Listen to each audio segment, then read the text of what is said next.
Hello बच्चों, स्वागत है आप सभी का कॉन्सेप्ट गुरु चैनल पर। मैं कृपांशु सिंह ये उम्मीद करता हूं कि आप जहां भी होंगे स्वस्थ होंगे, मस्त होंगे, अपनी पढ़ाई अच्छे से कर रहे होंगे।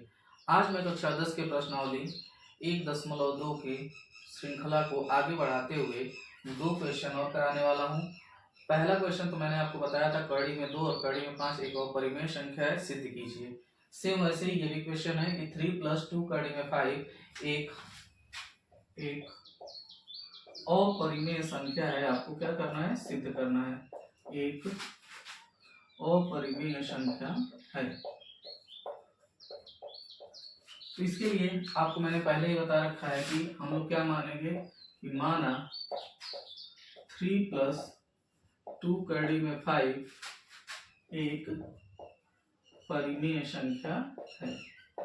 एक परिमेय संख्या है, ये मैंने आपको पहले ही बता रखा था। तो अगर 3 + 2 कड़ी में 5 परिमेय संख्या है तो हम इसको कैसे लिख सकते हैं? 3 + 2 कड़ी में 5 परिमेय संख्या को हम किस रूप में लिख सकते हैं? P/Q के रूप में लिख सकते हैं, जहां P और Q एक सहअभाज्य संख्या है। सहअभाज्य संख्या है। ये मैंने आपको बताया भी था कि सहअभाज्य संख्या क्या होती है कि जिसका HCF 1 होता है या उसके कॉमन गुणनखंड 1 हो, और जहां Q ≠ 0। अब आपको थोड़ा सा मैथमेटिकल टर्म यहाँ पे ले लेते हैं। 3 को हम लोग उधर ट्रांसफर कर देते हैं, तो 2 कड़ी में 5 = P/Q, और जब 3 उधर जाएगा तो इधर प्लस में, तो उधर जाके क्या हो जाएगा? -5। इसी को हम लोग फिर इस 2 को भी उधर क्या कर देते हैं? ट्रांसफर। तो 2 का कड़ी में 5 में क्या है? गुणा है, तो कड़ी में 5 इधर होगा, इधर 2 गुणा, इधर आके क्या हो जाएगा? भाग। तो हम इसको अलग लिख सकते हैं 1/2, और ब्रैकेट में कर देते हैं P/Q -5, समीकरण 2। और समीकरण नंबर 1 ये होता है, आप जानते ही हैं। अब आप देख रहे होंगे कि P/Q कौन सा संख्या है? परिमेय संख्या है। तो आप यहाँ लिखेंगे P/Q एक परिमेय संख्या है। परिमेय संख्या है। तो अगर P/Q एक परिमेय संख्या है तो ये पूरा जो टर्म है ये भी तो परिमेय संख्या होगी। तो लिखेंगे तब 1/2 P/Q -5 भी एक परिमेय संख्या होगी। परिमेय संख्या होगी। उम्मीद करता हूं कि आपको यहां तक अच्छे से समझ में आया होगा। इसके बाद हम लोग क्या करते हैं कि अब एक बात बताइए, जब ये परिमेय संख्या होगी तो ये भी तो परिमेय संख्या होगी, क्योंकि दोनों आपस में क्या है? बराबर है, जो कि हमारी परिकल्पना ही है कि अगर ये परिमेय संख्या है तो ये भी क्या होनी चाहिए? परिमेय। ऐसा तो हो नहीं सकता कि एक तरफ परिमेय हो एक तरफ अपरिमेय हो। तो अगर ये पूरा टर्म परिमेय है, क्यों परिमेय है? क्योंकि अगर हम P/Q की जगह कोई ऐसा नंबर या संख्या रखेंगे जिसमें से 5 घटाया गया होगा, 5 घटाने के बाद 2 से भाग दिया गया होगा, तो क्या आया होगा? कड़ी में 5, मतलब ये परिमेय संख्या, तो ये भी परिमेय संख्या होगी। तो आपको फिर यहाँ पे मैं यहाँ थोड़ा लिख देता हूँ, लिखना पड़ेगा कि यदि ये टोटल वैल्यू 1/2 P/Q -5 एक परिमेय संख्या है, एक परिमेय संख्या है, तो √5 भी एक परिमेय संख्या होगी। एक परिमेय संख्या होगी, बिल्कुल होगी। लेकिन यही तो विरोधाभास है कि हम जानते हैं कि √5 क्या है बच्चा? अपरिमेय संख्या है। ठीक है, तो यही होगा। तो आप लिखेंगे यह विरोधाभास हमारी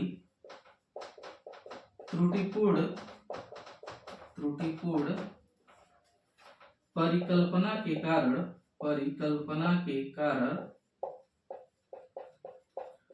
उत्पन्न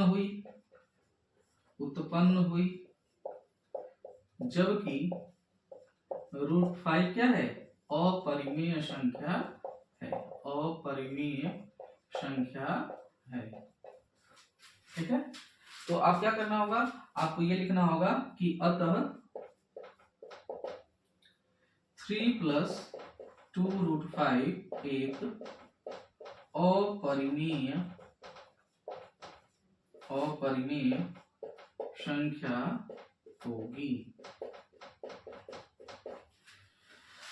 अब देख लीजिए, जिसको ना देख रहा हो साहब से देख ले कि कैसे हमने प्रूफ किया। वही परिकल्पना कि जो हम त्रुटिवश क्या करते हैं, मान लेते हैं कि परिमेय संख्या, लास्ट में उसको हम लोग परिमेय दिखाते हैं। तो ये कैसे आया, क्यों आया, जब हमने परिमेय माना तब वो परिमेय आया, तो मतलब कि वो अपरिमेय है और हम परिमेय मान के कर रहे हैं, तो इसीलिए वो हम लोग सिद्ध कर दिया कि कड़ी, क्योंकि हम जानते हैं पहले से कड़ी पाई क्या है, अपरिमेय संख्या है। तो यहाँ विरोधाभास कैसे उत्पन्न हुई, हमारे त्रुटिपूर्ण परिकल्पना के कारण। अतः हम कह सकते हैं 3 + 2 कड़ी में 5 क्या है, एक अपरिमेय संख्या है।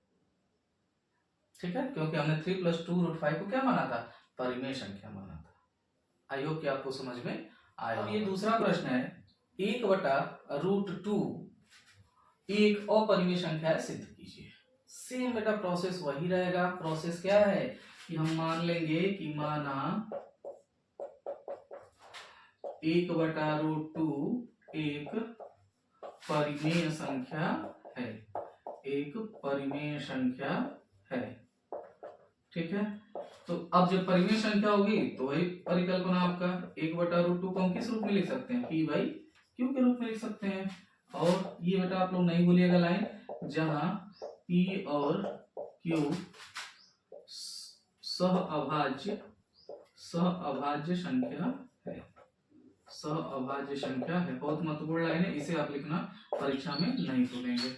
Where Q is not equal to 0। अब यहाँ से मैथमेटिकल टर्म आप समझ ही रहे हैं, क्रॉस मल्टीप्लाई कर दीजिए, Q इधर आ जा रहा है, Q is equal to √2p हो गया। इसके बाद बच्चा Q/P इज इक्वल टू √2। अब बताइए, ये जब एक परिमेय संख्या है, यह एक परिमेय संख्या है, तो ये भी तो एक परिमेय संख्या होनी चाहिए। आप समझ रहे होंगे मैं किस पॉइंट से बोल रहा हूँ, कि अगर ये परिमेय संख्या है तो ये भी एक परिमेय संख्या होनी चाहिए। तब अब Q/P आपने √2 लिख लिया तो परिमेय संख्या होगी। तो ये कहां से क्रिएट हुई, हमारे विरोधाभास के कारण। क्या लिखेंगे कि यह परिकल्पना हमारी त्रुटिपूर्ण, या सॉरी यहाँ पे आप लिख लीजिए यह विरोधाभास, परिकल्पना तो आपने किया है, यह विरोधाभास हमारी त्रुटिपूर्ण परिकल्पना के कारण उत्पन्न हुई, परिकल्पना के कारण उत्पन्न हुई। अतः वही लाइन जो भी बार बार आप रिपीट करते हो, अतः 1/√2 एक अपरिमेय संख्या है। उम्मीद करता हूं कि आप लोगों को ये दोनों क्वेश्चंस आज समझ में आए होंगे। आई होप कि जब भी आप क्वेश्चन पढ़ने बैठिए, इसको बारीकी से देखिए, इसमें भाषा ज्यादा है तो भाषा को भी अपने दिमाग में सेट करने की कोशिश करिए। अगर आपको समझाने का तरीका, क्वेश्चन लगवाने का तरीका आपको अच्छा लग रहा हो तो लाइक करें, शेयर करें, सब्सक्राइब करें। जय हिंद, धन्यवाद।